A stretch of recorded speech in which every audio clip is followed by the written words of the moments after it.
पहले जो रिपोर्ट आए हैं उस आधार पर भी अति पिछड़ों की जो संख्या आई है, जो आंकड़े बताते हैं, उनके हिसाब से वो उनका कोटा बनता है, वो हक बनता है जो सरकार पहले से दे रही थी, इसलिए उसी आधार पे हो रहा है।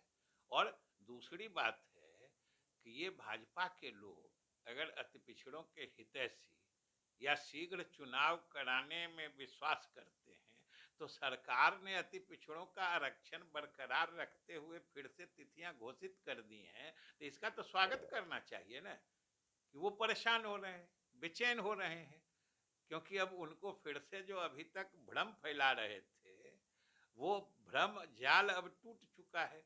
तो इसलिए अब उनके पास कुछ बचता नहीं है सिवाय इसके कि फिर कुछ अनर्गल प्रलाप करें।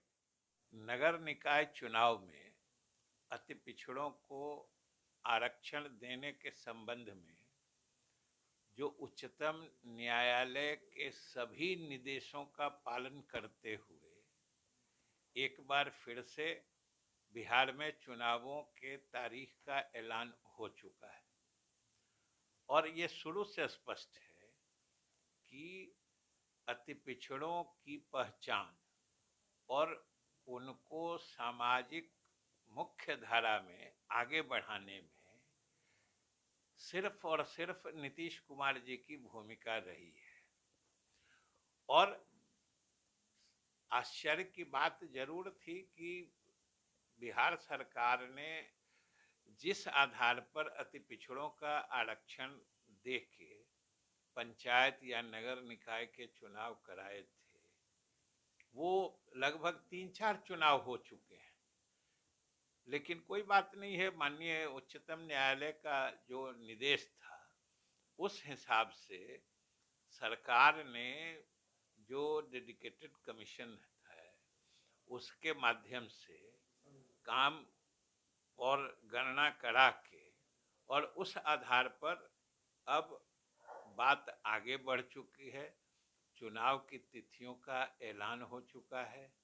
दरअसल चाहे भाजपा की बात हो या मोदी जी की बात हो, ये लोग परेशान हैं क्योंकि इन्होंने भर दम अति पिछड़ों में भ्रम फैलाने की कोशिश की, क्योंकि उन्होंने क्या किया है ये तो कहने के लिए कुछ है नहीं।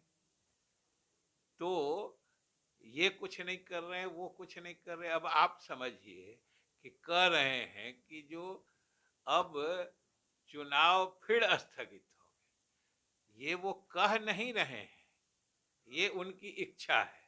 यही वो चाहते हैं कि अति पिछड़ों को आरक्षण नहीं दिया जाए, क्योंकि अति पिछड़ों के आरक्षण को तो कभी भाजपा ने उस तरीके से साथ दिया ही नहीं था। वो तो नीतीश कुमार के नेतृत्व की ताकत थी या नेतृत्व का वजन था जो उन्होंने इसका साथ दिया था।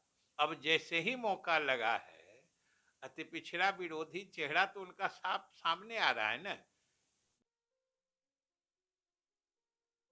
ये लो मुंह मीठा करो, आज मैंने अपना जॉब छोड़ दिया, अब हम पूर्णिया वापस जाएंगे। जॉब छोड़ दिया है? मतलब ये घर कैसे चलेगा? हम करेंगे क्या? और माँ बाबूजी क्या बोलेंगे? इसलिए मैं एक और मिठाई का डब्बा लाया, अपने बिजनेस के लिए लोन अप्रूव हो गया। अरे लोन अप्रूव हो गया वो तो ठीक है, लेकिन पूर्णिया में हम रहेंगे कहाँ? अपना घर भी तो नहीं है वहाँ। इसलिए तो एक और मिठाई का डब्बा अलग से लाया हूँ। हमने पूर्णिया में घर ले लिया है, पूर्णिया के ई होम्स पैनोरमा में। पूर्णिया में पैनोरमा ग्रुप लेकर आए हैं ई होम्स पैनोरमा। बड़ा घर, आलीशान जिंदगी और अत्याधुनिक सुविधाओं के संग। अरे अरे, अब क्यों मुंह मीठा करवा रही हो? क्योंकि हम घर वापसी जो कर रहे हैं। घर वापसी की खुशी पूर्णिया में ई होम्स पैनोरमा के संग। ई Homes Panorama, luxurious lifestyle redefined.